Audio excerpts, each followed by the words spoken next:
So today we're going to talk about how do you share your concerns about emotional manipulation with a Cafcass officer. And I'm not going to lie, I'm going to be upfront about this. This is really hard because they're not trained to see what you see, to feel what you feel. It is very true that unless you've been through this kind of experience, you can't get your head around it. You can't understand it. And so Cafcass officers won't have your level of understanding.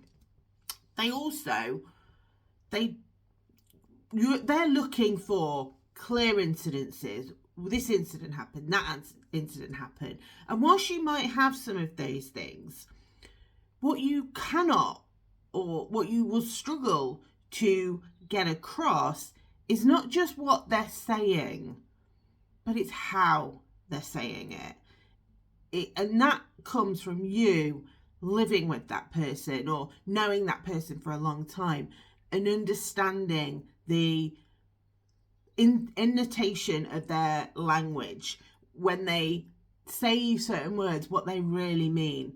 You can hear their voice when you get a text message. Someone else just reads it as words, but you read it with the tone of their voice, with the intonation of their voice, the way that they say it, the aggression that isn't in the words but is behind the words. And that's the hardest part for you to get across, is the bit that they don't understand and what actually so much of your evidence is built upon, because that is what narcissistic abuse and coercive control is. It's the psychological element. They have conditioned your psyche to detect danger from them. But to everyone else, it doesn't look like danger. So I wanted to caveat with that to say that just because you're not getting heard and you might be doing everything that I say, maybe there's something in here that you can take away and go, right, yeah, okay, I recognise myself in that. I can make that change. But equally, you might go, I've done all of that. And I get it. It is really hard to evidence these cases, and everything that I create is to make that easier, but I can't take away some of the parts of the system. What we can do is help you to present in the best possible way. So that's my opening caveat. So it is difficult to meet with a Cafcass officer for starters, because you know this person is going to make some really big decisions about you and your family. And so you're naturally going to be nervous, anxious. And that's, that would be for a normal person with a healthy nervous system. They will still feel those things.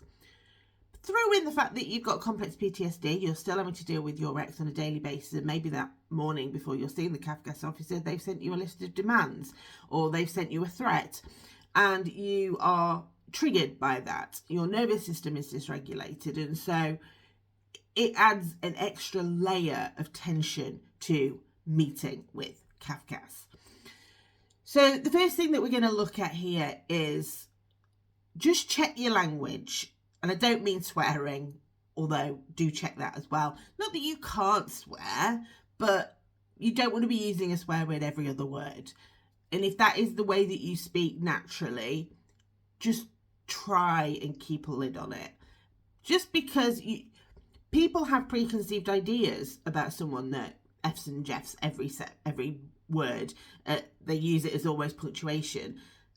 They will make certain stereotypical judgments about you if you do that. So it's just being aware of that. It's not saying you're doing anything wrong, but just be mindful of the environment that you're in, and they are judging everything that you do, the way you look, the way you speak, your home. All of it is being assessed through their filters, and their filters can be skew with. So that's the swearing side. But the other stuff is describe the behaviour, don't label it. So don't use the term narcissist. I would even avoid using the term alienation, even though people recognise it. Wait for them to bring it up first, if it is part of your case. Even if you are believe you've got coercive control in your case, describe the behaviours. You can then say, I believe this, I've worked with this organisation, or I've spoken to my GP or therapist, and they've said that sounds like coercive control. But just describe the behaviours first. Also, be very clear on what it is that you have to evidence. So this is one of the key parts, is do the evidence work first, so that you know exactly what you have got to present to them.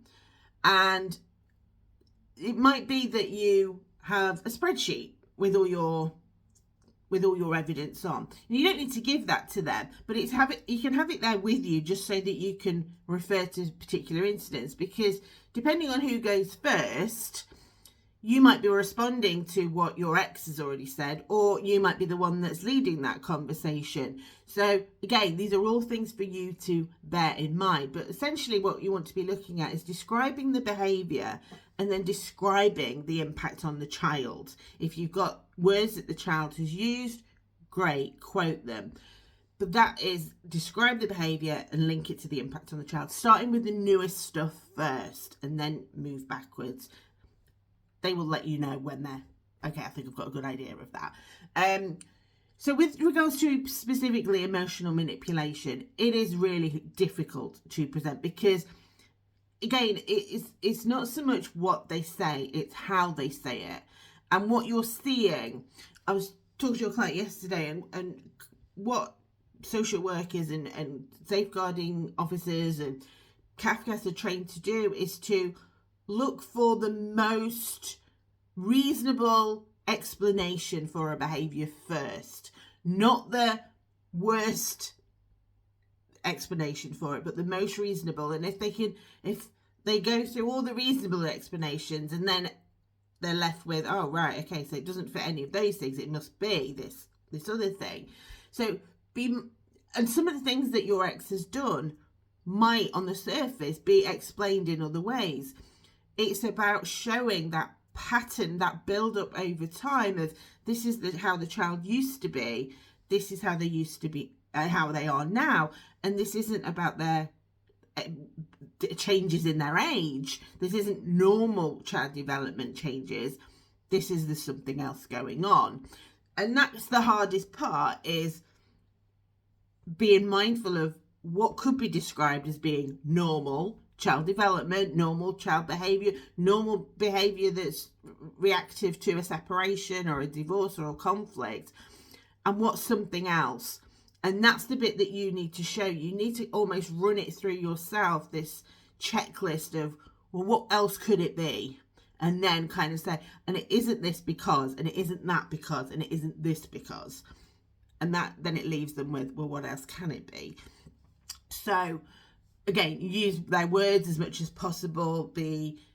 Start with the newest things and describe, and then the child impact. Again, avoid statements like they're a narcissist, but also the hyperbole of always and never. These are signs of trauma, so I understand why you use them, but Cafcass will shut down a little bit on that, because it isn't always and it isn't never, but you're either fortune telling the future, or you're blanketing, which they might make you look like you're exaggerating. So just again, be mindful of using those words, and instead use the number, on this number of occasions, on this number of occasions, rather than always and never. Take a minute. If you need a moment, take it. Just say, can I just take a breath? Or can you just give me a second? Can I just nip to the loo? If you really need to, just decompress a little bit. Just ask for that time to do that. Ask about communication with them. How do they want to communicate? Do they want you to send them any additional information? Those sort of things will show that you're being respectful of their boundaries, which again, if you've got a narrative against you that you're a certain way, then that will show that you are thoughtful and considerate. Ultimately, you want to be shown as being confident and credible, and these patterns, the way you talk about it, is really key to that. Do check out the link in our bio for some free tools to help as well.